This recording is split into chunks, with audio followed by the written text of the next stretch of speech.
silhouettes d'athlètes, des scènes de compétition, des illustrations sportives. Ces fresques célèbrent les valeurs olympiques d'excellence, d'amitié et de respect. Elles mettent aussi à l'honneur l'esprit sportif et surtout le lien indissociable entre le sport et la culture.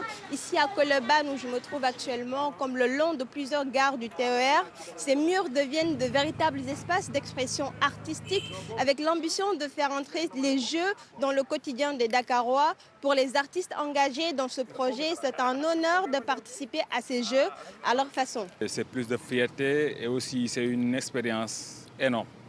Oui, c'est une grande expérience. C'est un plus pour un artiste de participer pour la première fois aux Jeux Olympiques. Le fait qu'on m'ait choisi est une chance énorme pour moi. Il y aura beaucoup de visiteurs qui viendront pour ces Jeux et qui vont découvrir mon travail, ce que je fais et mon talent.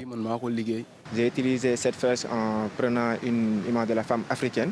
Au niveau du visage, j'ai divisé pour différents continents pour montrer ici que chaque culture a sa place, de parler de la diversité culturelle. Derrière cette direction artistique, l'une des figures incontournables du graffiti sénégalais, Madzo pilote un collectif de 43 artistes sénégalais mobilisés pour transformer le paysage urbain dakarois. On a eu cette chance d'avoir beaucoup de jeunes qui viennent de partout et qui ont peint selon leur background culturel en fait.